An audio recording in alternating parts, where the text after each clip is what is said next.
ఒక కప్పు మినపగుళ్ళు తీసుకుంటున్నాను. బద్దపప్పు తీసుకుంటే ఒక కప్పు మీద సగం కప్పు తీసుకోండి, 1½ కప్పు.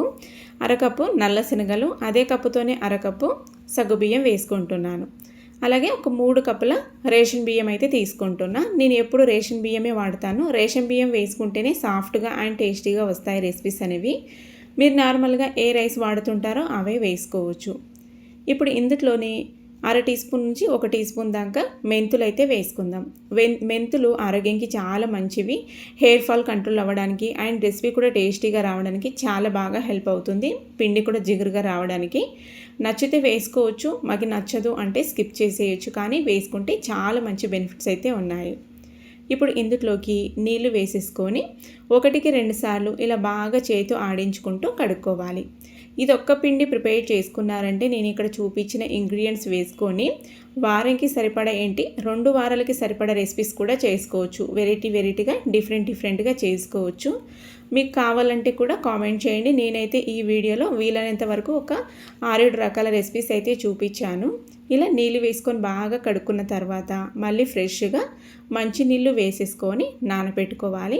ఒక 7-8 గంటల పాటు నానబెట్టుకుంటే మంచిది. ఎందుకంటే శనగలు తొందరగా నానవు కదా, ఎక్కువ నానబెట్టుకుంటేనే బాగా చక్కగా నానుతాయి.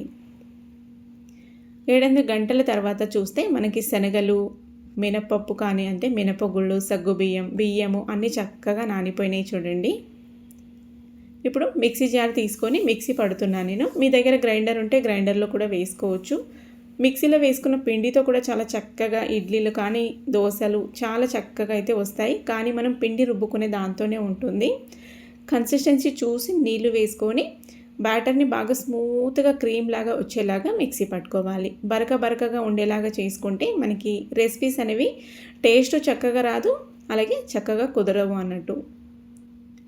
చూడండి ఇలా బాగా మిక్సీ పట్టుకోవాలి. నేను ఇక్కడ అటుకులు యాడ్ చేయలేదు. అటుకుల ప్లేస్లో ఒక గుప్పెడంతా అన్నం వేసుకుంటున్నాను, ఒక బౌల్ అన్నట్టు. మీకు చూపించాను కదా, అన్ని గింజల్ని కొలుచుకున్నాను కదా, అదే కప్పుతోని 1 కప్పు అన్నం వేసుకున్నాను. మొత్తం పిండి మొత్తానికి ఇలాగైతే మిక్సీ పట్టేసుకోవాలి.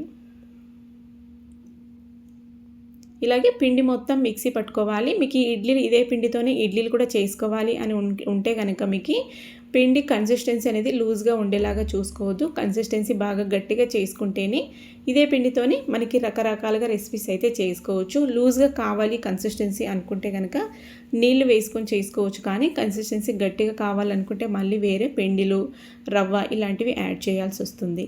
పొద్దునకల పిండి బాగా పులుసు ఉంటుంది. దీన్ని ఇప్పుడు ఒకసారి అంత నిదానంగా బాగా మిక్స్ చేసేసుకుందాం. చూడండి పిండి ఇలా బాగా మిక్స్ చేసుకున్నాను. నేను ఇప్పుడు కావాల్సినంత పిండిని అయితే ఒక బౌల్లోకి తీసుకుంటున్నాను.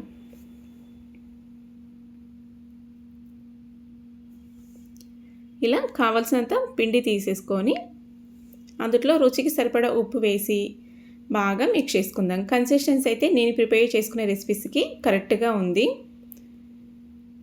ఇప్పుడు పొయ్యి మీద ఎగ్ ఫ్రై ప్యాన్ అయితే పెట్టుకున్నాను. మీ దగ్గర ఇది లేకుంటే కూడా నార్మల్గా దోశ ప్యాన్ పైన కూడా వేసుకోవచ్చు. ఇలాగా చిన్న లిటిల్ దోశలాగా ఇలా ప్యాన్ ఉంటే చాలా బాగా చక్కగా కరెక్ట్ షేప్లో వస్తుంది. పిల్లలకి అలాగే మనకు కూడా కొద్దిగా డిఫరెంట్గా అనిపిస్తుంది.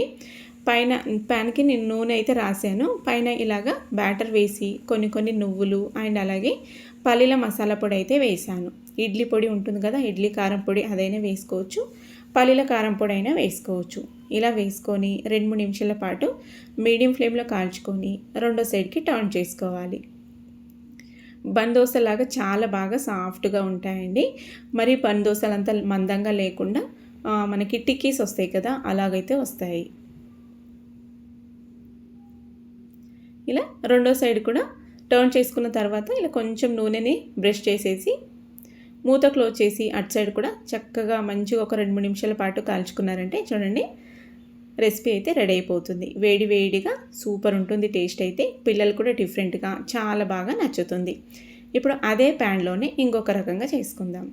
నువ్వులైతే వేసుకుంటున్నాను నూనె రాసేసి. మీరు నూనె ప్లేస్లో కావాలంటే నెయ్యి కూడా వేసుకోవచ్చు. ఇలా అన్ని గుంతల్లోకి సరిపడా పిండి వేసేసి పైన మళ్ళీ నువ్వులైతే వేస్తున్నాను. నువ్వులు వద్దంటే కూడా స్కిప్ చేసేయచ్చు. నేను హెల్త్కి మంచివి అనేసి అన్నిట్లోనూ పిల్లలకి ఇలా వేసి పెడుతూ ఉంటాను. పైన సన్నగా కట్ చేసిన ఉల్లిపాయ ముక్కలు అయితే వేసుకుందాం.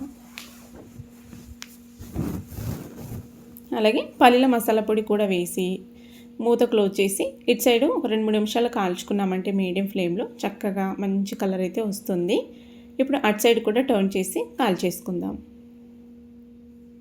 మనం ఎలా చేసుకున్నా అలా రెసిపీ అయితే రెడీ అయిపోతుందండి.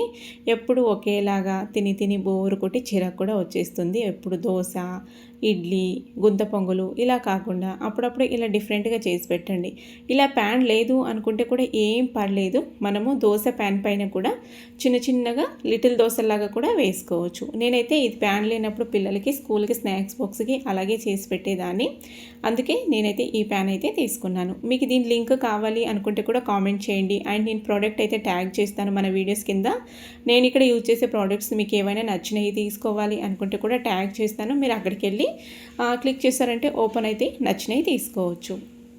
చూడండి 2 రకాల ఈ రెసిపీ అయితే ప్రిపేర్ చేసుకున్నాం కదా. ఇప్పుడు అదే బ్యాటర్తోనే దోశ రెసిపీ అయితే చూపిస్తున్నాను.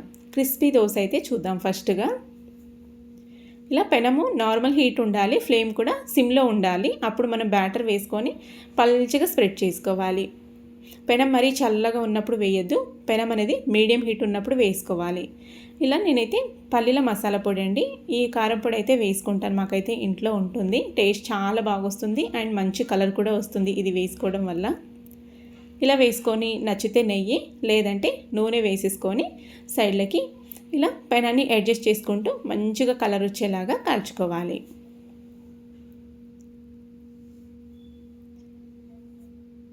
ఫ్లేమ్ అనేది మీడియం ఫ్లేమ్లో పెట్టుకొని కాల్చుకోవాలి. హై ఫ్లేమ్లో అస్సలు పెట్టొద్దు, మళ్ళీ మధ్యలో ఎక్కువ కాలిపోతుంది, సైడ్లకి కాలదు. మీడియం ఫ్లేమ్లో పెట్టేసుకొని పెనాన్ని అడ్జస్ట్ చేసుకుంటూ ఇలా కాల్చుకున్నారంటే చూడండి ఎంత పల్చగా ఉందో అండ్ క్రిస్పీగా కూడా చాలా చక్కగా మంచి కలర్తో అయితే వస్తుంది.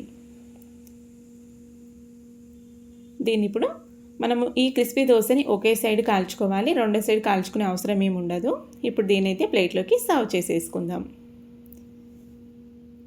అండ్ ఇంకొక మూడో రెసిపీ ఇదైతే మెత్తటి దోశ అయితే వేసుకుందాం. మరీ మెత్తగా కాకుండా మీడియంగా ఫ్లేమ్ని హై ఫ్లేమ్లో పెట్టుకోవాలి. పెనం కూడా బాగా హీట్ అయ్యి ఉండాలి.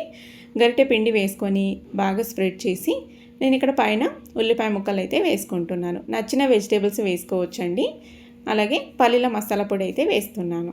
నేను ఇక్కడ మీకు చూపించడానికే ఇలా వేస్తున్నాను. మీరు కావాలంటే క్యారెట్ తురుము కూడా వేసుకోవచ్చు, లేదంటే క్యాబేజు, ఇలా రకరకాలుగా రెసిపీస్, ముల్లంగి, దోసకాయ మీకు ఏది కావాలంటే అది వేసుకోవచ్చు. నచ్చితే నెయ్యి లేదంటే నూనె వేసుకొని సైడ్లకి మిడిల్లో వేసుకొని ఇలా స్పూన్తో కొంచెం ఉల్లిపాయ ముక్కల్ని ప్రెస్ చేస్తే పిండిలోకి బాగా పడతాయి, బాగా చక్కగా స్టీమ్ అవుతాయి. మూత క్లోజ్ చేసి ఇలాగా ఒక సైడ్ కాలిన తర్వాత ఇది మనం ఎప్పుడే కానీ ఈ మెత్తటి దోశల్ని 2 సైడ్లు కాల్చుకోవాలి, అప్పుడే టేస్టీగా వస్తుంది. ఒక సైడ్ బాగా కాలిన తర్వాత రెండో సైడ్కి టర్న్ చేసుకుందాం. చూసారు కదా ఈ దోశ కూడా ఎంత సాఫ్ట్గా వచ్చిందో. కావాలంటే 2 సైడ్లు కాల్చుకోవచ్చు. నేను ఇక్కడ 2 వైపులా ఇలా వేసేసుకుంటూ 2 వైపులా కాల్చుకున్నాను. ఉల్లిపాయలు వేసాం కాబట్టి ఉల్లిపాయలు మళ్ళీ ఇలా వేసానంటే పడిపోతాయని ఇలాగైతే కాల్చాను. నార్మల్గా అయితే 2 సైడ్లు కాల్చుకుంటేనే బాగుంటుంది. చూడండి ఇప్పుడు 2 రకాల దోశలు అయితే రెడీ అయిపోయినాయి. ఇలాగేనండి చాలా ఈజీగా మనకి కావాల్సినట్టు టిఫిన్ రెసిపీస్ అయితే ప్రిపేర్ చేసుకోవచ్చు. ఒక్క పిండి ప్రిపేర్ చేసుకున్నామంటే రకరకాలుగా మనకి వెరైటీ రెసిపీస్ అయితే చేసుకోవచ్చు. మీరు ఇదే పిండితోని పొంగనాలు వేసుకోవచ్చు, గుంత పొంగనాలు, లేదంటే పునుగుల్లాగా వేసుకోవచ్చు, బోండల్లాగా అంటారు కదా అలాంటివి వేసుకోవచ్చు. చాలా రకాలుగా అయితే వేసుకోవచ్చు. నేనైతే హెల్తీగా ఈ 4 రెసిపీస్ అయితే చూపించాను. నచ్చితే ట్రై చేయండి. బాయ్.